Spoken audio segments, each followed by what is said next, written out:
Já dando o pontapé inicial, o Brasil acordou hoje, não poderia ser diferente, vidrado, com os olhos voltados nas manobras do governo federal para desesperadamente equilibrar minimamente as contas do seu orçamento e tentar atingir a meta fiscal que eles mesmos impuseram, né? Com o já tão comentado arcabouço fiscal. Agora, para repercutir esse assunto aqui com a precisão que vocês merecem, e antes disso, proponho que a gente fale do escândalo do INSS, todos os seus desdobramentos, o maior esquema de pilhagem da história da Previdência Social brasileira e que segue afetando diretamente os nossos aposentados e pensionistas, aqueles que menos mereciam passar por esse vexame e essa humilhação.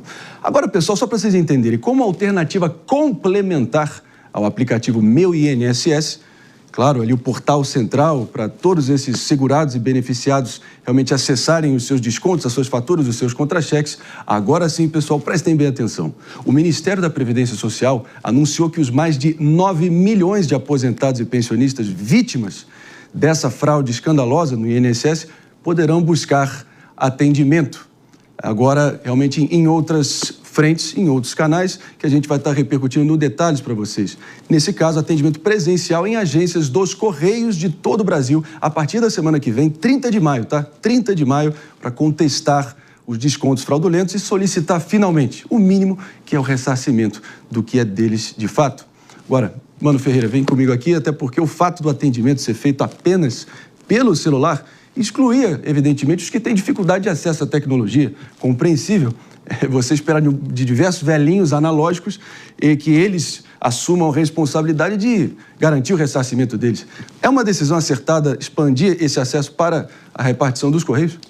Olha, Marinho, é uma decisão que, diante das circunstâncias, eu diria que é o mínimo, porque a gente está falando de milhares, na verdade, milhões de brasileiros aposentados, portanto, já mais idosos, com bastante dificuldade de efetivamente conseguirem ter acesso ao sistema, seja porque muitas vezes a plataforma, inclusive, ficou sobrecarregada, o servidor ficou com instabilidades, muita gente tentou acessar e não conseguiu. Quando a gente está falando de pessoas de mais idade, isso muitas vezes gera uma incompreensão, a pessoa fica ainda mais confusa a respeito daquilo que vai ser acessado. Agora, eu confesso que acho que mesmo assim, e aí também uma segunda parte, por que agências dos Correios? Porque os Correios são a repartição pública mais espalhada pelo Brasil inteiro. Exatamente. Então, é uma tentativa de proporcionar um atendimento mais rápido. Qualquer cidade brasileira, na prática, tem uma agência dos Correios e não necessariamente tem uma agência do INSS. Então, a escolha foi por isso. Mas o que eu acho? Que numa circunstância em que o cidadão que já recebe um serviço foi roubado, a gente está invertendo a lógica. Porque não era para o cidadão ter que ir até uma agência, ter um trabalho enorme para ser ressarcido de um roubo. Então a gente devia, na minha visão, inverter essa lógica e fazer com que as associações e sindicatos que roubaram essas pessoas paguem a todos a priori. Então, na minha visão, apesar de eu entender que, dentro da lógica do governo, é melhor ter o atendimento na agência dos Correios do que não ter, eu acho que essa lógica do governo é que está errada em si, porque a gente não devia colocar mais um trabalho na conta do aposentado e pensionista de ter que ir correr atrás. Se o cidadão foi roubado, se o governo identifica e reconhece que houve um roubo, ele devia ser ressarcido sem precisar ficar enfrentando fila, madrugada adentro, sei lá como que vai ser as condições reais de atendimento para essa população na ponta. Agora, é fundamental, Rafael Rezende, que haja uma reformulação ampla, geral e restrita, para pegar aqui um politiquês, uma expressão do politiquês tão aventada por aí, de todos os mecanismos e sistemas de fiscalização e de realmente e que possa ser entregue na sua plenitude, na sua totalidade, tudo que esses nossos idosos trabalharam uma vida inteira para poder acessar de uma forma minimamente digna e foram, enfim, ficaram reféns dessa espécie de pedágio clandestino invisível que foi corroendo aos poucos e criando essa avalanche fraudulenta que a gente está vendo aqui. Então, na prática, ressarcir é o mínimo do mínimo. Mas agora, você acha que esse movimento foi certeiro? Bom, Marinho, o movimento obviamente é certeiro. Essas pessoas que foram roubadas, e esse é o termo correto a se utilizar, elas precisam receber esses valores e o quanto antes. Nós entendemos que existe, lógico, o trâmite legal, o trâmite jurídico, o próprio esquema que foi montado ali dentro do INSS e que perdura já por alguns anos e por mais de um governo, é um esquema muito complexo que tem que ser, logicamente, muito bem avaliado, muito bem investigado e todas as pessoas envolvidas serem punidas. Sim. Mas em quanto tempo a nossa justiça, que nós sabemos que costuma ser bem lenta, em quanto tempo a nossa justiça vai conseguir, de fato, colocar as pessoas devidamente em seus lugares, na cadeia, sendo julgadas? Os nossos idosos não podem esperar isso tudo para receberem o ressarcimento. Portanto, esse ressarcimento, o quanto antes, é o ideal. Agora, vejam bem, inversão de valores no nosso país é algo comum, é algo costumeiro. Você é roubado e já está comprovado que você foi roubado, você contribuiu com a Previdência de forma meio que obrigatória, meio não, né, praticamente obrigatória, durante 30, 40 anos, e quando você é roubado, você é que tem que ir atrás do seu direito, ou seja, já está comprovado que o roubo existiu, mas não é quem roubou que já te procura automaticamente para te devolver aquilo que roubou. É o caminho inverso. Os nossos idosos, obviamente, a maioria tem dificuldades com ferramentas tecnológicas. Então, acho justo e correto que os Correios ofereçam esse suporte. Agora, também existem outras variáveis aí. Apenas 74% da rede dos Correios fará esse atendimento a partir do dia 30. Como ficarão os restantes? A questão aqui é a seguinte, né, doutora Priscila Silveira? O ressarcimento ficará somente por conta das entidades? Não vai sair nada do próprio INSS? E se sair de um ou de outro, ou se sair dos dois? Somos nós que pagaremos a conta em dobro?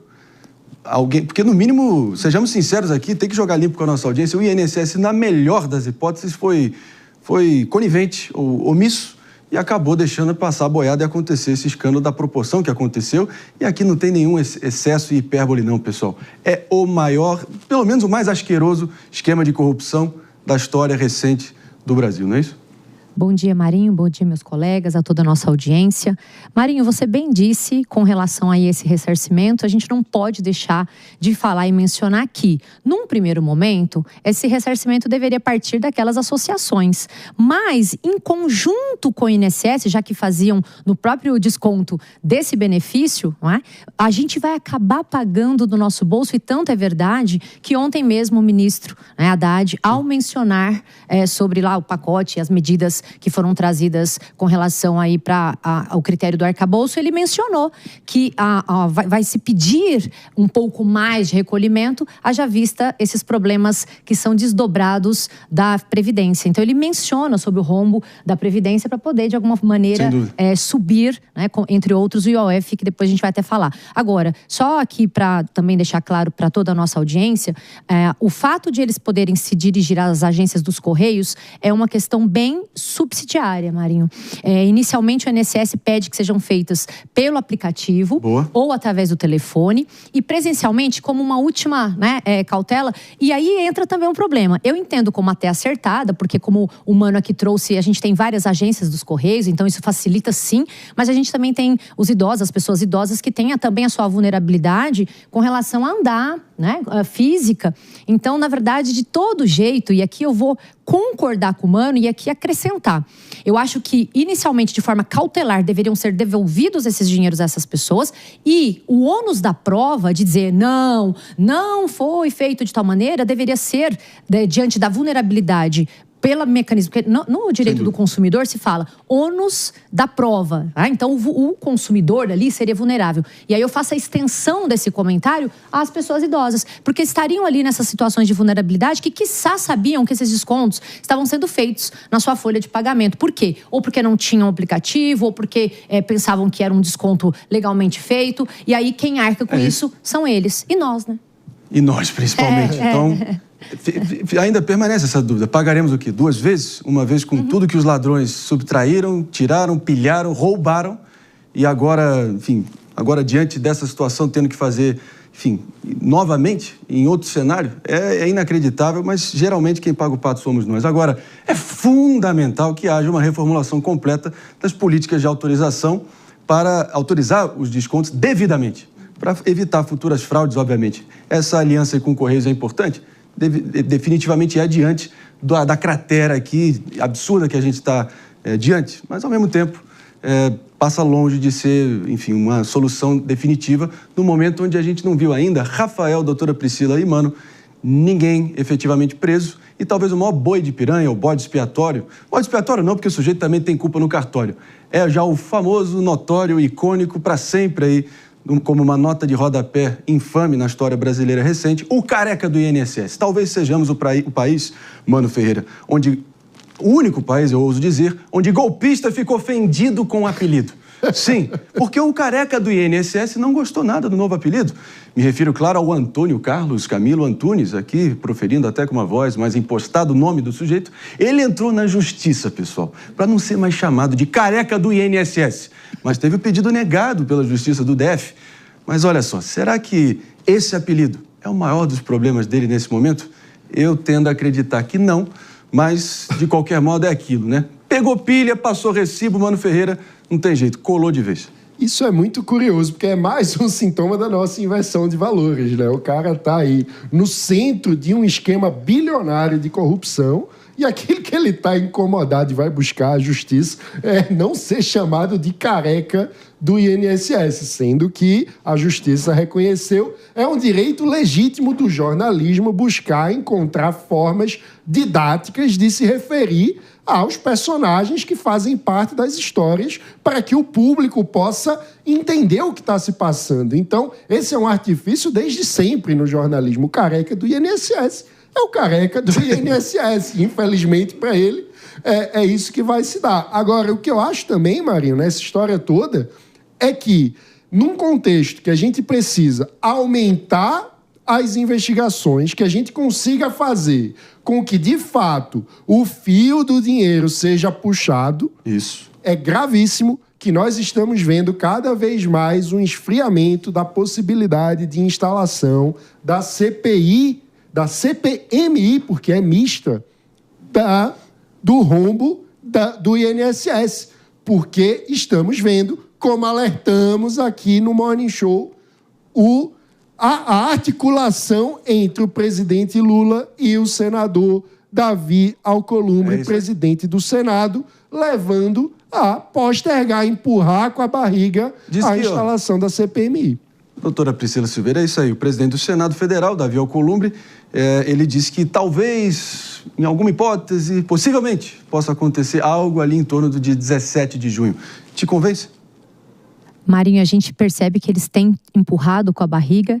E por que eu falo esse termo empurrado com a barriga? Porque se de fato fosse interesse de se investigar, com todos esses elementos trazidos, questões probatórias já evidentes, eles colocariam em votação de forma urgente, como fazem com aquilo que é pauta que lhes interessa. Então, eu não sei, porque, veja, ele tinha colocado num primeiro momento para agora, 27 de maio, aí falou que estava muito próximo, que não ia conseguir juntar as duas casas, porque CPMI precisa das duas casas em conjunto. Aí depois, agora, ele disse que passaria para junho, ali por volta do dia 27, salvo o melhor juízo, e agora já não, porque tem feriado, vai atrapalhar os trabalhos, cada vez mais, na verdade, prorrogando, e as pessoas jamais não aguentam esperar por uma resposta do Estado, essa sensação de impunidade, e a gente tem as provas. Eu digo isso porque já está colocado que 9 milhões de pessoas foram injustamente cobradas. Então, o que se espera para essa CPMI? O que se espera para poder, por exemplo, pegar de forma cautelar esses bens? A gente não vai conseguir mais pegar esses bens de volta, eu digo bens, o valor, no caso aí, retirado, vai sobrar para a gente. E enquanto não interessar, até porque a oposição, o governo, quer que isso seja feito, mas o próprio governo, salvo o melhor juízo, não tem sido também muito favorável a essa votação, porque me parece ali haver, digo me parece, porque um conluio entre as partes. Botando o chapéu aqui de analista político dos bons que você é, Rafael Rezende, conhecendo também a política real, como ela se dá, ainda mais sabendo, enfim, do milagre político-geográfico que o senador Davi Alcolumbre conseguiu, essa façanha, de alguma forma incluir o estado que ele representa, o Amapá, dentro ali do perímetro do Vale do Rio São Francisco, até porque ele manda e desmanda na Codevasp, a Companhia de Desenvolvimento do Vale do Rio São Francisco, que até onde me consta o Amapá passa longe. De qualquer modo, será que ele gostaria de abrir mão dos milhões e milhões e milhões de orçamento ali para realmente se dedicar integralmente a tentar desvendar as entranhas de um escândalo desse e focar nos velhinhos? Porque é o seguinte, a gente está vendo aí o sujeito que encabeçou o maior esquema de pilhagem da história recente da Previdência Brasileira, o careca do INSS, que está incomodado com esse apelido. Agora eu peço aí para o careca, que se ele estiver nos ouvindo, e o incômodo que foi causado pelo prejuízo a todos os velhinhos e os nossos idosos, hein? Esse é o incômodo que a gente deveria estar apurando e tentando, de alguma forma, apaziguar, né? Marinho, em alguns momentos aqui no Brasil, nós temos que usar aquela velha máxima do rir para não chorar, né? Sobre o careca do INSS, só rapidamente, meu amigo, você está sendo investigado por um esquema bilionário de corrupção, de roubo, de fraude no INSS. A sua maior preocupação, então, é com o seu apelido. O interessante, até do ponto de vista sociológico, assim, antropológico até, é que provavelmente, antes desse esquema vir, né, a público, ele provavelmente se orgulhava de ser o careca do INSS, porque tem uma impostação, né, nesse termo. Você parece ser o todo-poderoso, né, do INSS, quase que um dono ali do sistema e também do esquema. Sobre a questão da CPMI, está mais do que claro que existe ali uma espécie de conluio entre Congresso, né, o comando do Congresso com o governo federal para postergar o início dessa CPMI. Isso já está mais do que claro. Do ponto de vista político, o que eu entendo? Tanto o governo quanto o Congresso estão tentando ver se a poeira baixa, né, começar a pagar, né, fazer o ressarcimento dos aposentados que foram roubados, e aí, quem sabe, passar uma imagem de que nós, enquanto governo, estamos fazendo a nossa parte e estamos cobrindo o rombo que, porventura, possa ter sido feito por outros. Mas, no fim das contas, nada se resolve, nada sai do papel, nada sai do discurso e os nossos velhinhos, nossos idosos continuam esperando. Meus amigos, ou seja, o careca do INSS ficou triste que foi chamado de careca do INSS, reclamou a justiça por estar sendo chamado de careca do INSS e agora vai ter que aceitar que ele segue sendo o careca do INSS. Mas o presidente Bolsonaro aqui, se tivesse uma oportunidade, podemos dar outros apelidos aí pra ele também, Mano Ferreira. Que tal desodorante Rolon? Pode ser. Que tal cabeça de ovo de Páscoa aí? Aeroporto de mosquito, talvez, ele prefere. Então, as opções aqui são muitas, careca do INSS. Vê se toma vergonha na cara. Pelo amor de Deus, vê se toma vergonha na cara. Eu acho que é importante também destacar seguindo adiante, mas que brevemente. O principal que a gente precisa é puxar o fio do dinheiro e ver para onde foi o dinheiro roubado dos aposentados. Perfeito. Não parou no INSS, não parou no careca do INSS, certamente teve destino. E pela nossa história política é muito provável que esse destino pode ter ajudado na eleição como verba fria, como dinheiro roubado, ajudando campanhas de gente muito poderosa. Então, a CPMI é essencial para que essa investigação vá à frente e o Brasil possa saber quem roubou os aposentados.